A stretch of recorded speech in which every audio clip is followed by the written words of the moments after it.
Picture it.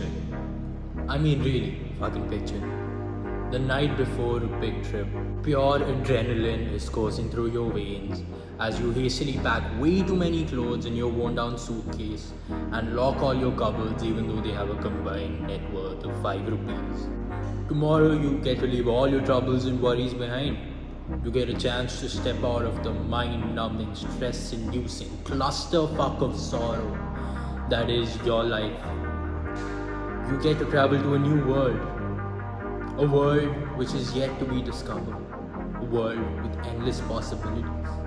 And all you have to do is sleep.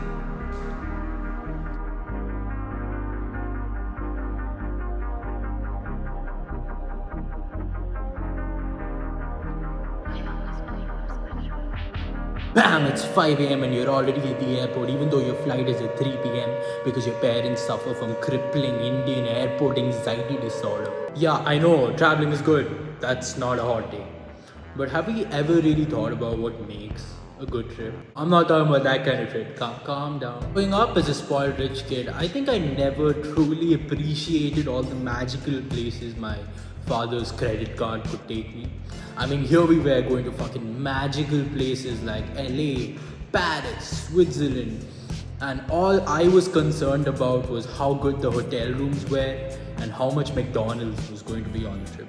As I grew older, my parents got super busy and my brother got on that sweet neat grind, just study for 2 years of your life. I swear, you don't ever have to study again. Just sacrifice everything, become a monk, become an unhappy son of a bitch who's devoid of all emotion for 2 years and give those competitive exams, and I bet you your life will be super happy.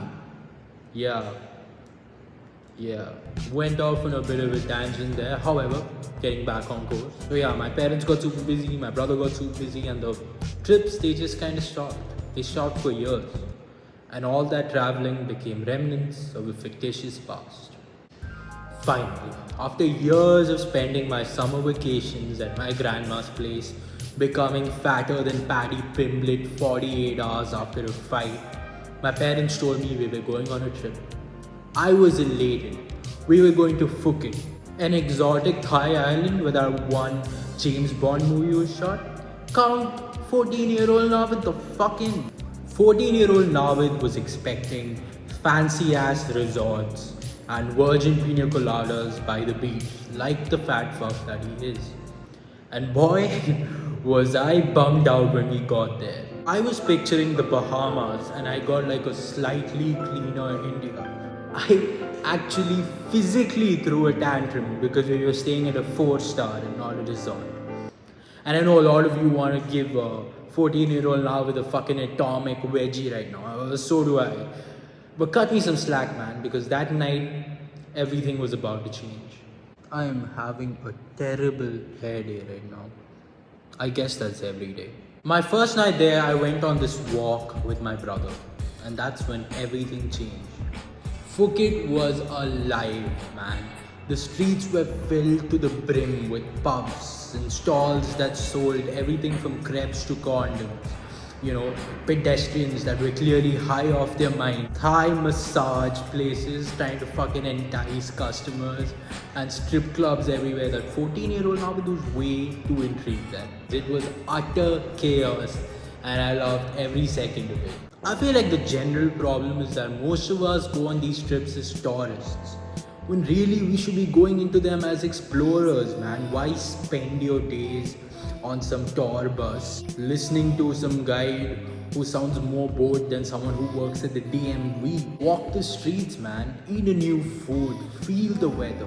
Indulge in the culture. Discover it for yourself. I mean, why eat at a KFC when you can try out some authentic Singaporean fallopian tubes? That's what traveling should be, man. It should be diving head first into everything a city has to offer. Every city has a story to tell. It has its own personality, it's etched into its character, its billboards, its art, its food, its people, man. Dubai's supercars, skyscrapers, and sheer grandiosity show the effect of a man who just won the lottery, went berserk with spending all of his money.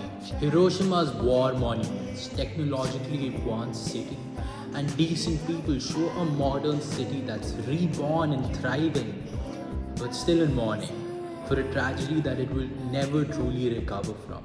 Bangalore's traffic makes you question your existence. My favorite thing to do in a foreign country is look at their supermarkets and their commercials. Japan have 7-Elevens, vending machines scattered throughout the city, and their advertisements are weird to say the least. 私が間違ってました。麺より飯 And this perfectly encapsulates Japan, a tiny, efficient nation that's a bit weird to say the least.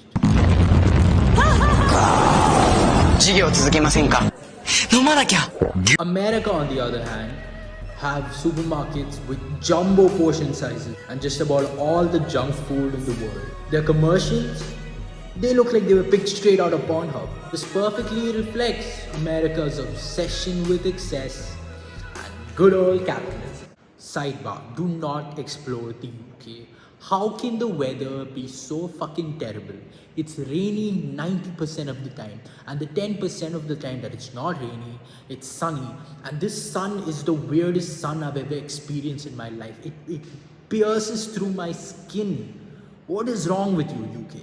I mean, if I had to deal with that weather every day, I would colonize half the world too. You know, after theorizing about the essence of a good trip, I started reminiscing about all the trips I went on as a kid. The glimpses I can remember, at least. I remember how I was in utter awe with the sheer size of San Francisco's skyscrapers. I thought I was in the future, some alternate dimension where jet black tinted buildings made out of glass could touch the sky. I remember waking up in the middle of the night in Paris, staring out the hotel window, glaring at the fully lit Eiffel Tower in all its glory. I remember traveling through the fairy tale sequence mountains of Switzerland, dripped out in my Mickey Mouse gloves.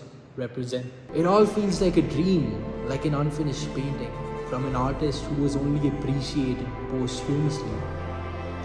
All I want to do is dig the shit out of that grave, revive the artist, and make some new memories. Fully experience these vivid, beautiful cities brimming with culture.